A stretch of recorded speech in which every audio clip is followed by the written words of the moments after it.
Professor Greer, thank you as always for speaking with us. We do appreciate it. Always.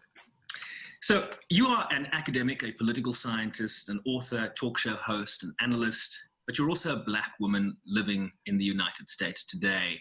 What was your reaction to that video of a police officer with his knee on the floor, on the neck of George Floyd, having his life literally sucked out from him?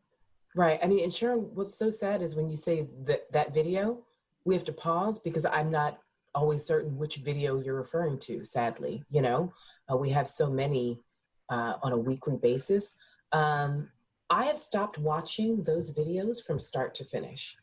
You know, unfortunately, they come into my social media feed, and so I can't always completely isolate myself from them. And I think they're important to watch for some. But honestly, because there's so many, I just can't keep taking them in. You know, I've seen the visual. I don't like the fact that there's this constant photograph that's being circulated juxtaposing Colin Kaepernick kneeling with the police officer kneeling on George Floyd's neck, because some people are getting really immune to seeing Black death on camera.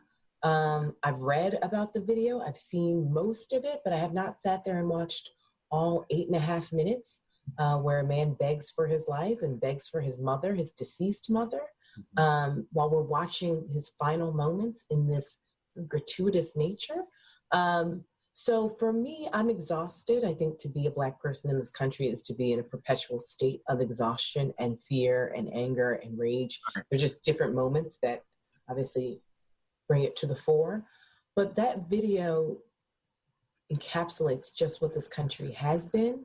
And the reason why we can't have a full reckoning of apologies and really understanding this tension between Black and white in this nation is because many white Americans have never really come face to face and accepted the fact of what this country is and the history of this nation, which is brutal and it's racist and it's white supremacist and it's the manifestation of what we're seeing today, 401 years after Black people first touched down on the soil. I want to talk about the scenes that are playing themselves out on the streets of America, particularly over this past weekend. Violent scenes, destruction, looting, in addition to peaceful protesters that are seeking justice for this crime that played itself out on video and on social media. Characterize what we are seeing for people particularly looking in from abroad who are saying, what is going on in America? Right. Well, I mean, we remember in 1968, we had uprisings all across American cities. I think a few things. One, we always have to remember why people are taking to the streets. You know, we can't forget it's not just about George Floyd or Breonna Taylor or Ahmaud Arbery or Tamir Rice or Mike Brown or Sandra Bland. I mean, if you want me to list names, Sherwin, we'd be here sadly all day. You know, you're in New York, Eric Garner. So, and not even talking about Amadou Diallo and Abner Lalima and Rodney King. I mean, we have long lists of names present and in the not so distant past. But, you know, far too often the media gets obsessed with, you know, after Freddie Gray was murdered, the CVS in Baltimore or, you know, the Target in Minneapolis. These are multi-billion-dollar corporations. They'll be fine. The root cause is people feeling like the injustice and the inequity is so egregious and the state is actually sanctioning these killings. We also have to realize at this moment, when we're looking at a lot of these protests across the cities, it's a lot of white Americans, some who are there in good faith, who want to be allies, who fundamentally believe in the Black Lives Matter movement. Some of them don't understand that burning police cars and destroying, you know, cultural artifacts and businesses does not actually help the cause. So if you look a little deeper, you'll see a lot of videos where Black protesters are saying, no, we actually don't want destruction that distracts from the message and the anguish that we're feeling. And then it becomes all about the fires and the looting and the flames. And we've seen a lot of tension between white protesters and Black protesters because white protesters actually have the privilege of knowing that they can throw things at the cops and they won't have the same repercussions as Black protesters who are marching silently in line. It's particularly difficult for Trump supporters, the Make America Great Again supporters, seeing the violence on the streets. I mean, what do you make of that kind of relationship in terms of bringing them on board in terms of what is Forget happening? them. They're not going to be on board. They're not going to be on board. And we're not talking to them. We're talking to people who can actually listen and make cognitive and intellectual decisions. Those people who support the president, those are people who are fine seeing children in cages at a border for years, separated from their parents, dealing with disease and sexual violence. They are more than fine seeing people starving in the streets of America, one of the most abundant nations in the world. They're more than fine having 20 plus women say that the president is a sexual predator and just excusing it away and making excuses for why that couldn't have happened, even though it's well over 20 women. These are people who want a vision of America that does not include people of color. Many of them are poor themselves, but they have been programmed to think, as LBJ, great Lyndon Baines Johnson, said, if you can convince the poorest white man that he's better than the Negro, then you can pick his pockets all day long. And Donald Trump has done a brilliant job of convincing coal miners in West Virginia and poor white Americans across the country that they're so much better than immigrants, Mexicans in particular, Black Americans from S-hole countries, African and Caribbean nations, that they don't need to worry about the fact that they too are unemployed. They too don't have health insurance. These are the same people who are fighting against Obamacare and have nothing. They're literally dying themselves of their own whiteness and racism, but he's somehow managed to convince them that they're still better off because, these other people aren't doing well. And so I think our messaging isn't for those people because they have shown themselves time and time again that they were fine when a car plowed into peaceful protesters in Charlottesville. They were fine with tiki torch, white supremacists in Charlottesville. These are people who have a vision of America that does not include anyone who is not white. And the president continuously stokes that fire. So I want to talk to people who maybe fiscally are with the president, but they know that something else is wrong. It's like trying to tap into those better angels where it's like, this is wrong as a human being. But far too many of Trump supporters, unfortunately, have shut off their moral compass and they're immune to the pain. Keep in mind, these uprisings are rooted in a real sense of pain. We're in the middle of a pandemic, a global pandemic, but we see how disproportionately Black and Latinx people, but especially Black Americans in this country, in New York in particular, in New York City more specifically, disproportionately affected. Fundamentally disproportionately affected. But because so many people see that it's Black people, they don't even feel that pain. They don't even see that this pandemic is something real and something that should be taken seriously because it doesn't affect them personally. So those are the types of that's the type of landscape that we're in right now.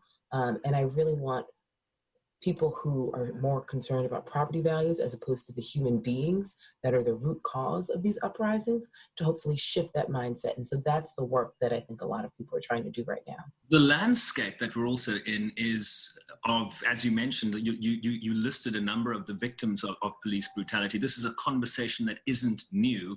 In fact, President Obama, through executive fiat in 2015 or 14, appointed a task force on 21st century policing, right? It released recommendations. Where are the gaps here? The gaps that in terms of which we are not seeing the level of improvement that we are all seeking? I think a lot of police departments across the country have not done their due diligence as far as anti-bias training, as far as community policing, real substantive community policing. We've seen a real resistance. We've seen it work. Police officers in Camden, New Jersey in particular have really taken it seriously. And we've seen a fundamental shift in police-related deaths. We've seen a fundamental shift in the level of crime. We've seen communities working in partnership based on trust with police officers. Unfortunately, we have far too many police officers who see people who look like you or me and immediately go into attack mode. We have so many police departments across the country who are putting in grants so they look like they're armed going to Fallujah as opposed to Flatbush Avenue, right? I mean, we have riot gear that is, preparing for a war. So we have our own police departments who are looking at their own citizens as enemies of the state. And we can't have that type of ideology if we want to have some sort of peaceful interactions and also dialogue going on. And I think we also, Sherwin, we really have to be honest about the fact that, and this was a report that came out during the Obama era, but we have white supremacists who have infiltrated our police departments across the country and our military. And many military folks go on to police departments and vice versa. And so until we're honest about that, and some people who come into policing with that mindset, we're in really dangerous territory. And we have far too many politicians, Republican and Democrat, who are so afraid of police unions when it comes to their reelection, they're willing to give away the store and give police whatever they want without asking for something in return, which is, we actually need you to show us that you're going to respect our citizenry and not plow into a group of protesters. We're going to make sure when you see protesters, you don't immediately take out your baton and cover your badge and take off your name tag so that you can do whatever you're going to do in a violent way without any impunity. We need to sort of hold them accountable just as they're holding citizens accountable. President Trump says he spoke with George Floyd's family, expressing sorrow of an entire nation for their loss. What have you made of the president's interventions given? I mean, the president's incapable of thinking of anyone but himself. We've seen it time and time again in his rhetoric. So just as George Floyd's brother said, he called, but I couldn't get a word in edgewise. And we know that the president has to shift everything to make it about himself. So I'm sure, yes, he called, but we've seen an utter lack of empathy. Every single time this president could show leadership and empathy, he's incapable of it. And compassion is one of the key elements of a successful executive, whether you're a mayor, a governor, or the president of the United States. And we're seeing what happens when you have someone who can stand next to a child who's just lost their parents through death or deportation, whatever it may be, and the president's just thumbs up. He doesn't understand anything that is not directly related to making him look good. Expand on that response, though. What does this moment require from political leadership? Well, political leadership, I think they need critical action steps. I think a lot of communities are so tired of thoughts and prayers. We're so tired of, we'll build a task force and think about it. We know what the problem is, right? And it's also not up to Black Americans to solve this. We need white Americans to do a lot of the heavy lifting. We need police departments to change their behavior, right? Many people have said, look at Colin Kaepernick. He said, okay, so you don't like protesting. I'll just quietly protest. I'll just silently kneel. And we see the president has called him and his colleagues who have decided to support him sons of bitches. So it's like, so wait, you don't want protests in the street. I'm just going to quietly protest. And even that is too much. So what you're asking for is just silence and abdication. And you're not going to get that because we're a society that is growing so exponentially when it comes to inequality and inequity. And I said last night on one of the programs, I said, if we think about history, and we know this country is pretty ahistoric oftentimes, when we think about the French Revolution, the rich stole so much from the poor, right? The only thing that the poor had left to eat was the rich. And if America's not careful, as we build up more and more billion, we've got we added 60 new billionaires during the 2-month pandemic alone.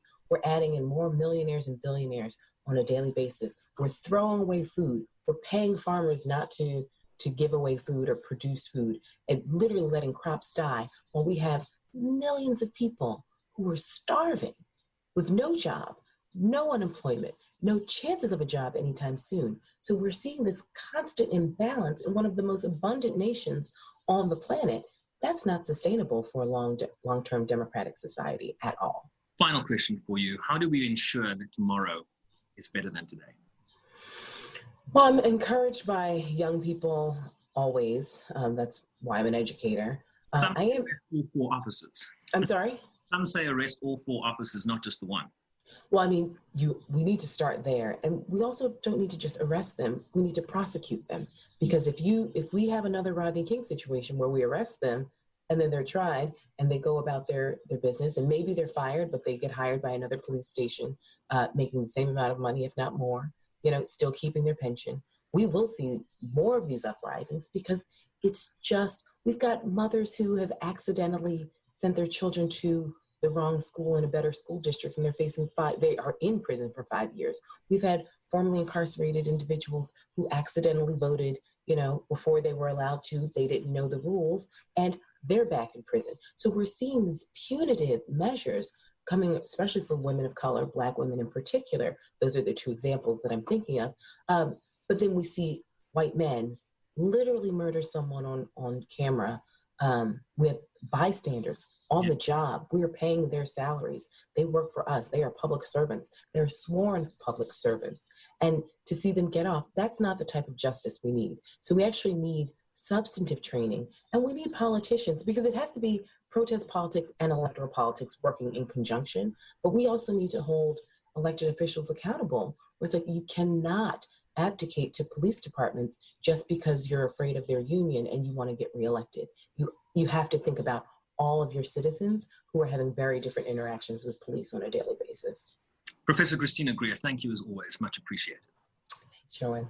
Professor Greer is a political scientist, the politics editor at thegreer.com, an associate professor at Fordham University, and the author of Black Ethnics, Race, Immigration, and the Pursuit of the American Dream.